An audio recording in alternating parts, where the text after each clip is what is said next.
Hey guys, thanks for joining me on our next project in the shop here. It's a bit different.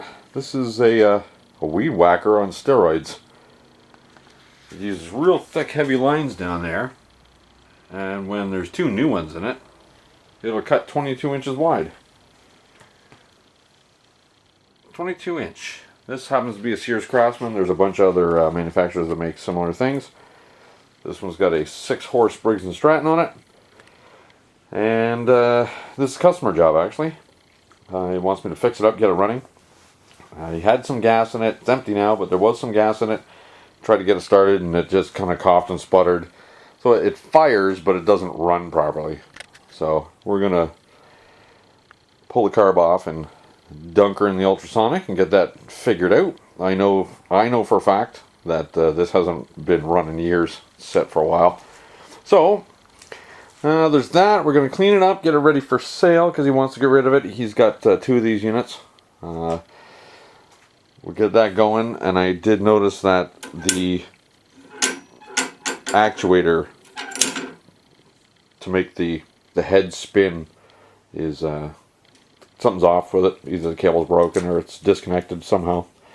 Now, this type of unit is not it's not like a lawnmower. If you're running a regular, like a push mower, you pull the bail down and it'll run, but when you release the bail, it stops. It actually kills the motor and everything on a push mower. This one here, it continues to run. It just it stops the head from turning, even though the engine's still running. So I actually like that better. I think it'd be good if lawnmowers were like that too. Anyways, we're going to change oil. We're going to clean it up. We're going to get it tuned up, ready to go, and it's going to go up for sale. And we'll see how that turns out. A little bit different than your regular old push mower. So we'll get some things going. I'm going to put this up on a table, on a lift table, because I'm not bending down to work on this thing. I'm too old to be working on my knees on the shop floor. Let me get you set up. We'll get it started and start the teardown. See what happens. See where it goes. Right, so let's start this project off with, well, we're going to pull the carb off. Got the ultrasonic heating up. We're going to pull this wheel off real quick. Just give us access. A little bit easier to get to the carburetor and stuff there. It's in behind here. It just slides off. Gently now. She's actually broke pretty good. It's got, there's bearings in there.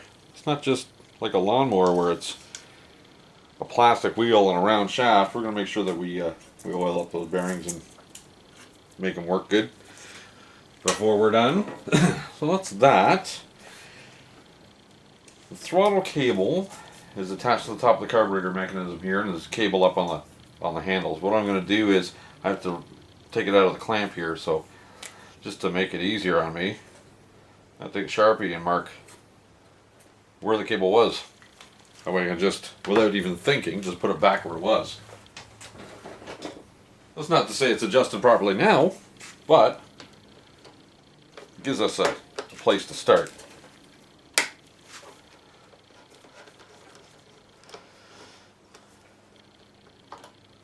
Remove the clamp, don't lose anything. Just going to tip it up and unhook the Z bend out of the carburetor. There's a zip tie here holding it. I gotta cut it.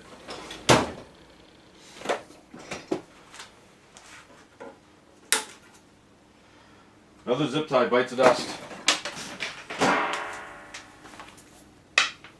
Off to the side. Gives us a little more wiggle room. There we go. Get that cable unhooked from there. And 8mm here, 5/16.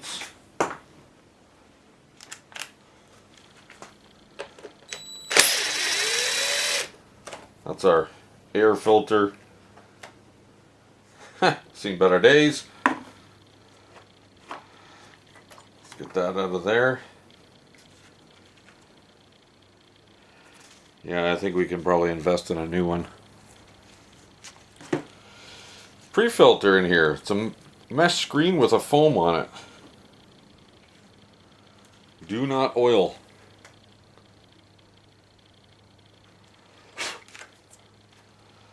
It's probably all original.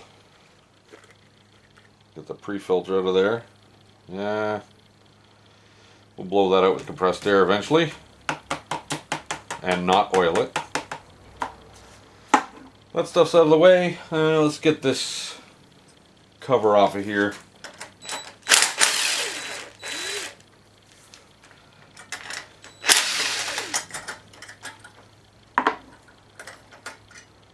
Okay.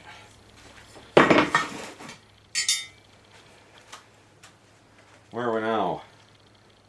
All kinds of linkage. Well, this bolt was just hanging there. I didn't loosen that one, but it was just hanging there. That threads into the throttle linkage up the top.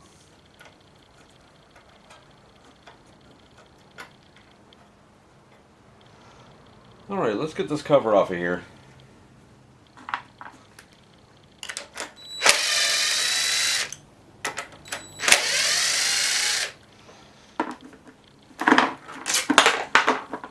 Stay.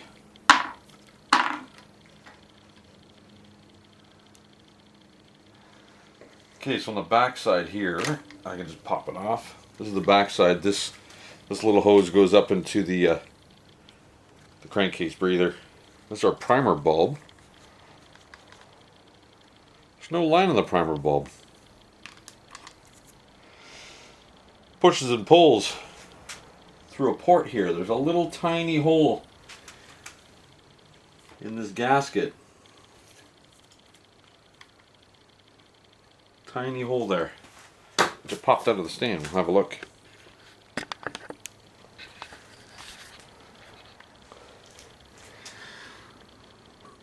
A little tiny hole here. A little passage.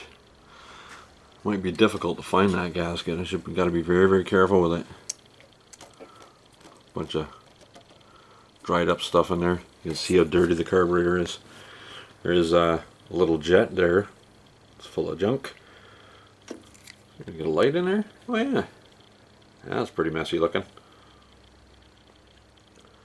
Okay, let's get some more disassembly done and see where we go.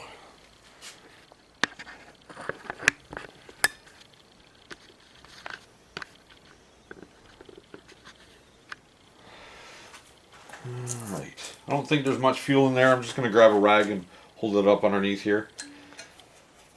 There's no drain on the bowl. It's a fixed jet bowl nut. Nothing adjustable under there.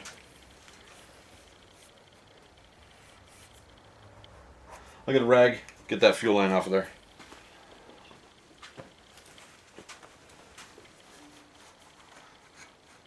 Pliers.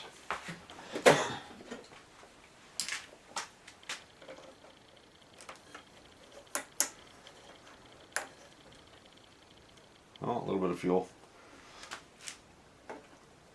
There's no fuel shut off on this. Oh, it's gold, yellowy gold gas.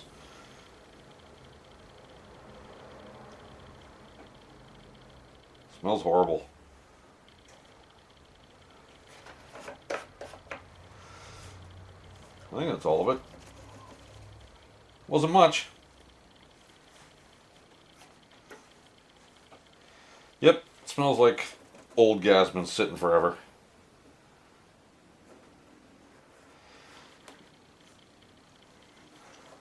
We'll just leave a rag there, I'll let it drip for a bit. We'll drip down the side here. Huh, right off fuel tank real easy. Let it sit there and see what happens. Okay, so throttle cable's disconnected. There's a governor linkage up in here. Tiny little spring that's likely gonna need a little tweaking. At this point, because it's got a bunch of different linkage up there, that it's difficult to see where it came from. So what I'm going to do is just going to take a quick picture of it with my phone. That'll tell me what holes were filled, where the linkage went originally, and it makes a nice, easy, full color reference to where stuff has to go when we're putting it back together. Gently remove that spring. It's a very, very, very fine spring. I don't want to bend it too much because I don't want it to break on me.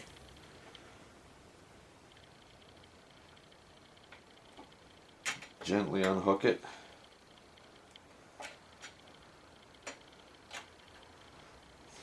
It's an odd spring. Anyways, off to the side. At this point, I should be able to take the 2 bolts out of the carburetor, and then I'll just pull it away and twist it up off the governor Z-bend linkage. Those are also 8mm. Our kill wire is in there for the coil too. Get a little light in there and see.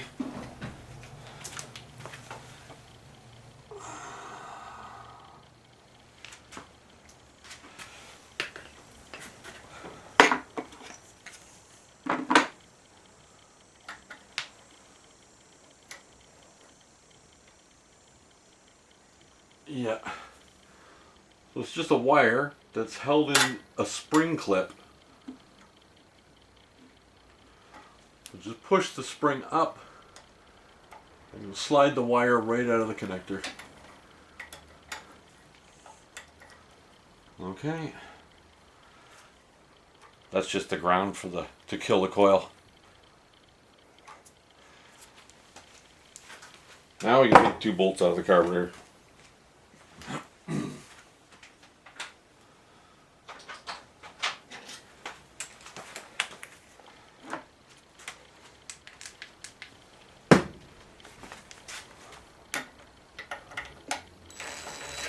No, with that one I can't.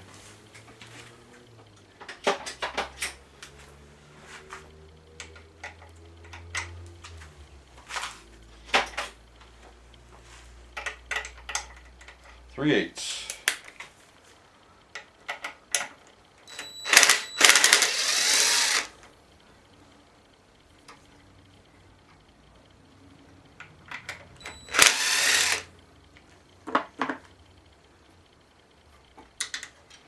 Bolt out of the way.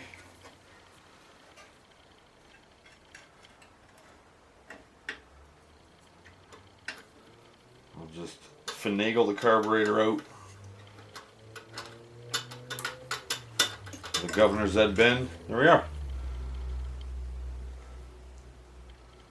O-ring in the back.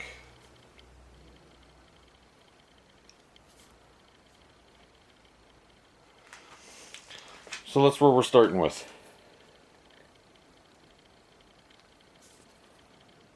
Pretty dirty. I don't even know what brand that is. Can't read it. Can't. Well, it says the little Briggs and Stratton logo on it, but I don't know. So I'll drop this on the bench. I'll get you guys turned around in a stand where we can tear down this carburetor and get into the interior of it and see what's going on. So on the back side of that carburetor where the O-ring was, it was just kind of sitting in there, a little sticky. So I just popped it on the back of the engine side. It's got a little pipe that's sticking out there. What I'm going to do is I'm going to try to carefully remove this gasket. Even if I can't use it, I can at least save it and use it for a template to make a new one. Or try. No, it's already broken. There wasn't much left of this, but then it just crumbles. Yeah, well, it's worth an effort. I'm gonna have to make a new one, but at least if I got all the pieces, I can figure it out, see where where all the details are. Yeah. Close enough, I guess. We'll have to make do with that. Oh, I might be able to order one. I don't have my hopes up for that, though.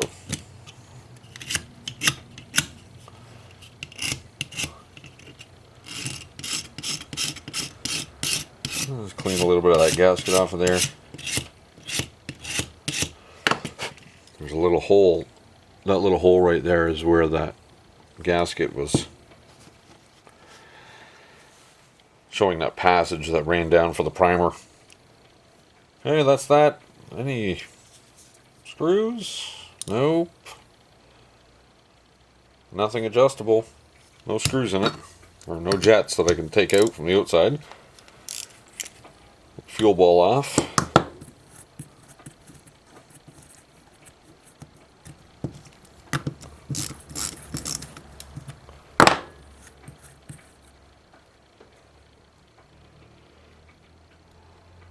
Yeah, that's a mess. Get the gasket off of there. Carefully.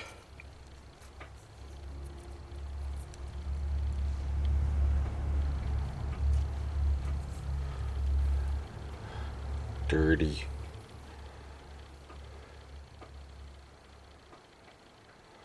If you can see down that center hole, there's actually crud built up in there. That would explain a lot. Oh, it's a mess. Well, sonic cleaners are not the be-all end-all of everything. I mean, they do a really good job at what they do, but sometimes it can go just too far. That is a mess. Pin's not seized. Needle came right out. I don't hear any gas on the float.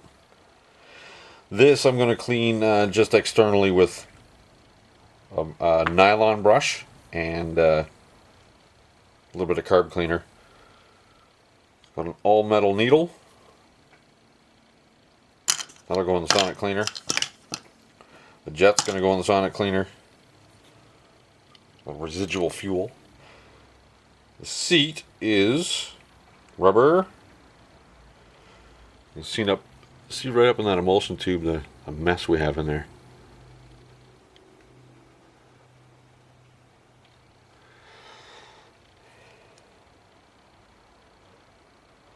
Sometimes it's easy to get those seats out. I try not to put rubber parts in the ultrasonic cleaner. It is carb cleaner that's in there. That's what I use. I try not to put rubber stuff in there though. Sometimes these jets will come out relatively easy just by blowing compressed air into the fuel inlet. Just cup your hand over it really good so you don't lose it, and then pop some air in there, and the jet or the seat usually will come out in your hand. Let's see if I can get that. Grab a blowgun there.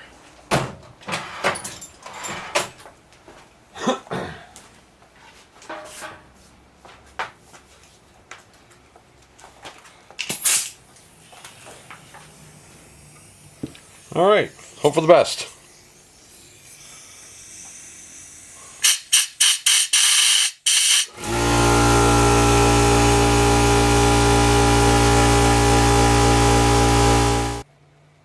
A little bit of time waited for that compressor to build up, and I was able to get that seat out. So when it's in the carburetor, this is the side that faces the needle. This is the side that goes in the carburetor. So to reinstall this, you just grab a drill bit just a hair smaller than the bore, and you use the back side of the drill bit, not the sharp end, just the back side, to just gently push it in there. Some type of pick. You want to make sure it goes all the way in, bottoms out, but not sideways. You can't twist sideways in there. So we'll leave that to the side. Yeah, might as well throw the needle in the sonic cleaner too. I did a little preemptive blow gunning. That jet was so full of crud that I was trying to get a light on it. There we go. That little tiny air hole there was so full of crud you couldn't even see it. So I blew that with the compressed air. And then we'll dunk it in the sonic cleaner and see what happens. Still waiting for it to heat up, so I'll get that taken care of and we'll be right back. Right, so I've got the seat put in there. See it in there?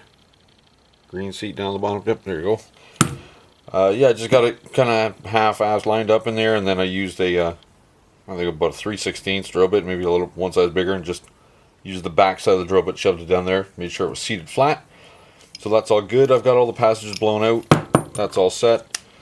I ended up just dropping that in the sonic cleaner. Come out okay, nice and clean. Clean enough for our purposes. Let's throw this thing together. Make sure you get your needle hung in the little clip there. Drop that down in.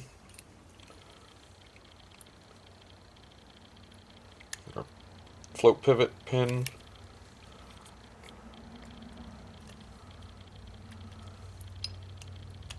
There we go. Just try and get it usually just centered like that is perfect.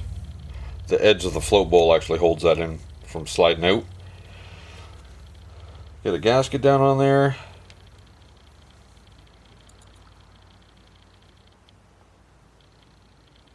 That's that.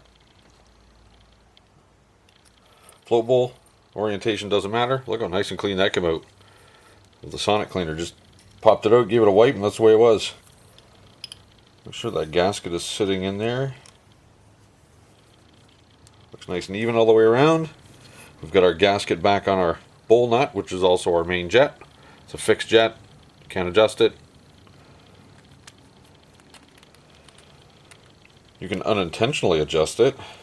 If you use a welding tip cleaner to clean them out, usually that is enough to get that soft brass enlarged. There we are. That's started. Let's make sure that gasket's all the way around. Yeah, looks good. That was a 1/2 inch.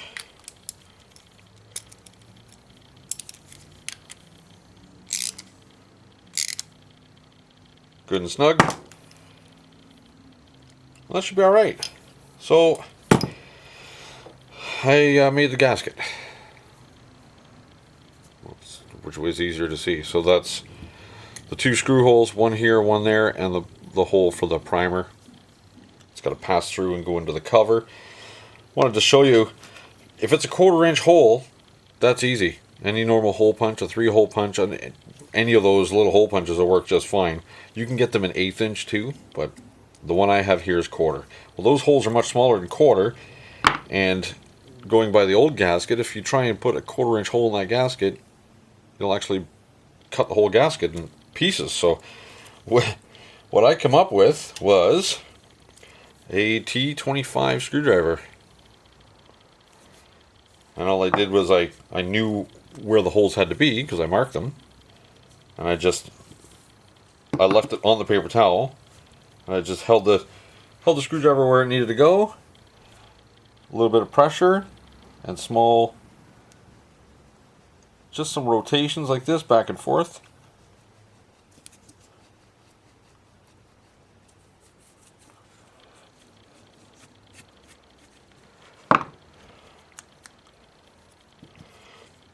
And it popped a half decent hole.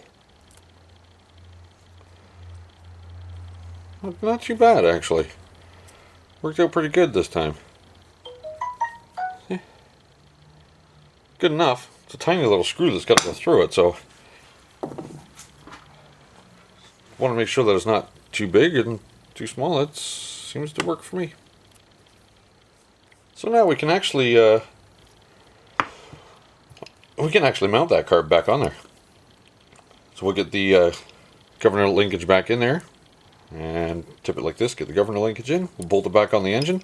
Like I said before, the O-ring that was here is now on the engine. Yeah, okay, I'll get you reset in a different stand and we'll get the carb mounted on. Well, I didn't have to mess with that the kill wire. I thought that when I pulled the two carburetor bolts out that the whole throttle plate was going to come off, but it didn't, so that's alright. It's easy enough to put that back on. We're just going to wiggle that Z bend back in. Get our carburetor set up there. And going by feel, feels like the rubber is... the carb is sitting on the rubber, not necessarily the steel part of the bracket first, so that tells me that O-ring is good enough. Get these two bolts back in there. A little tricky. There's one.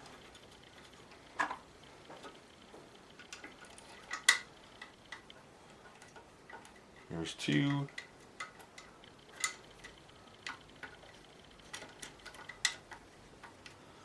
I'm going to use a nut driver, just a manual driver to put those in.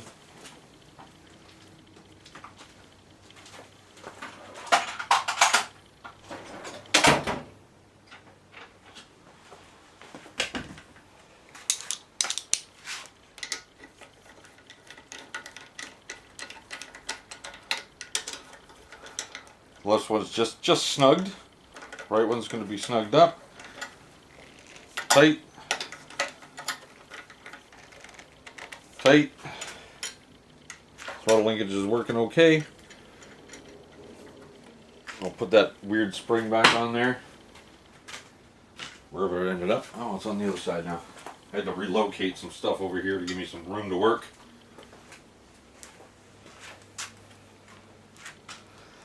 So that just kind of hooks through.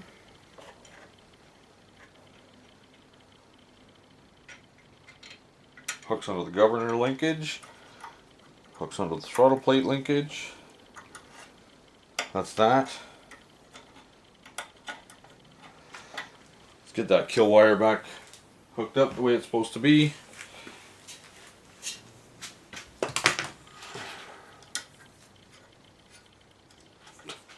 Can't see anything without a light.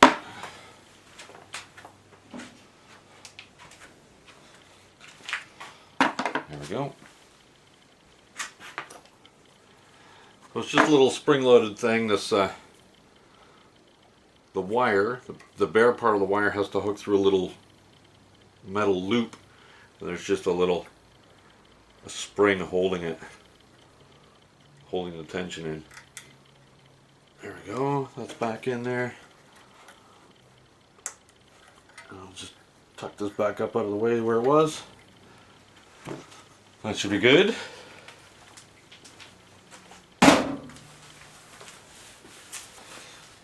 Next was our air filter plate.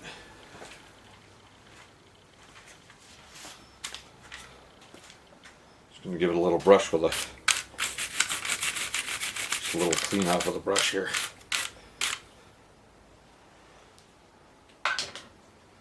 Okay, so that little hole that I put in the gasket basically has to line up with this groove here. So the hole is here. It has to push air through that little passageway. Well, I hope it's going to work.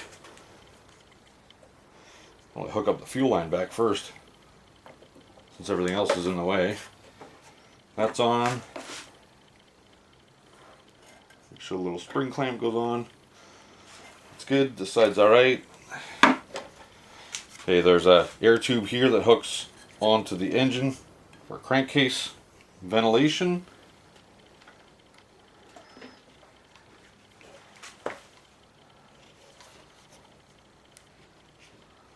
Check the fit. Yeah, it seems to be fitting okay. Let's get our gasket in there, our fancy pants gasket.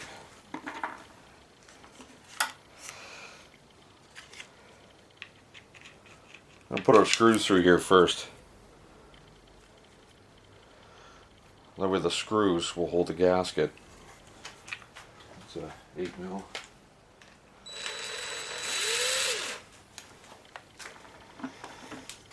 That way the screw will hold our gasket for us.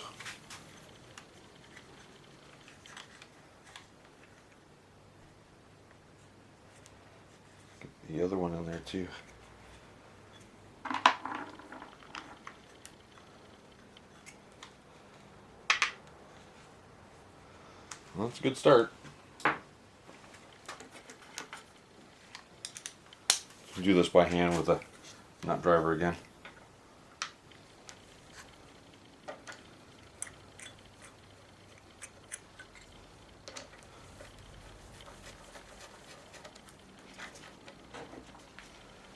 Seems to be okay. The gasket fits on there nice.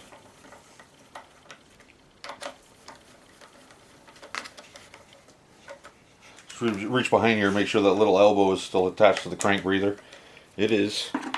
This is the screw that was just kind of hanging out there. It wasn't tight when we took things apart, but we'll tighten it.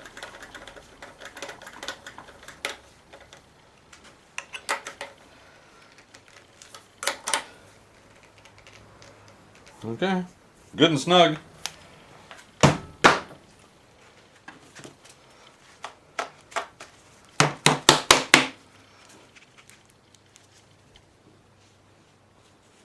Yeah, I'm going to need a minute. I'm going to blow all that out with a blowgun. I'll blow the backside of this filter out, blow the air box out. You guys don't need to listen to that, so hang on. I got most of the debris out of there. Most of the big hairy looking stuff anyways. And I just blew out the paper element for the air filter. Blew all the loose stuff out of it. Just want to get it to run. Want to hear it run, so we don't need a fresh brand new air filter for that. We just need it to run. No adjustments on the carburetor.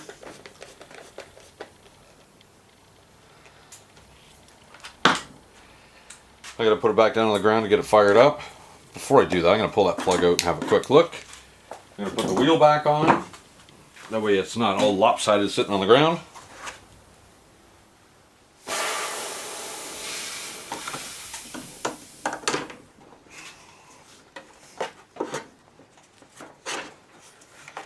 In your home, there we go. One nut.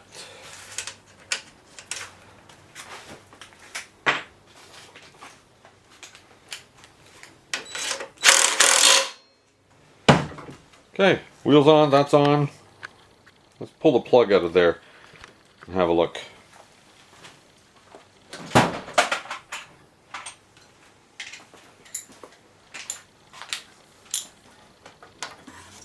It's a Briggs & Stratton plug. It's probably original. Let's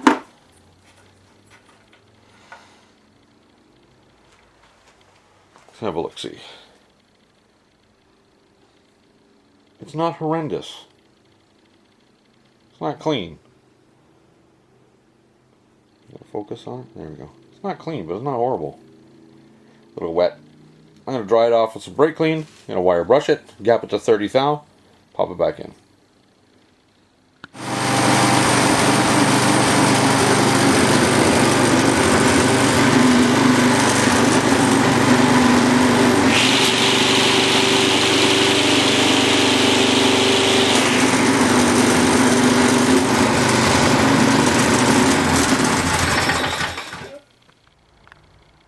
So I popped the carburetor back on there, threw the air cleaner together. I had to replace this entire plate. This the air filter cover is separate from this inside piece. This inside piece actually contains the primer and the passages in the back of it to actually prime the carburetor. The other one, the back plate was warped, and pressing the primer did nothing. It was just an air leak, so it wasn't priming the carburetor. It was an animal to start. It would start on brake clean and run no problem, but as soon as you shut it off, turn it, put the throttle right back on, and then pull the cord, it wouldn't start. So it was giving me grief. So I've just replaced that. I had a new old stock one, so I just popped it on there. I just bent the little governor spring a little bit here because it was running a little slow. Now it's running at 3,000 RPM, which is well within safe limits for this engine. It was at 2,600, which isn't really enough. They don't have a lot of power down there. I pulled this cover off, checked the belt's in good shape. The strings need to be replaced. So once I knew it was running and everything was okay, I replaced this cable. This is a Stens cable.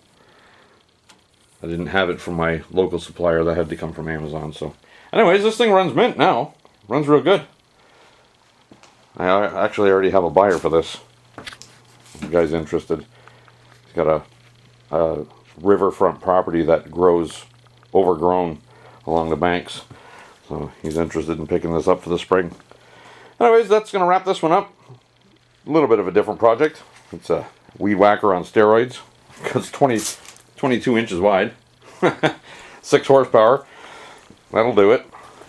Anyways, thanks for joining me, guys. Don't forget to click that like button. Subscribe if you don't already. If you haven't, don't forget to click the bell icon. You'll get notified when I upload new videos. Until the next one, guys, take care.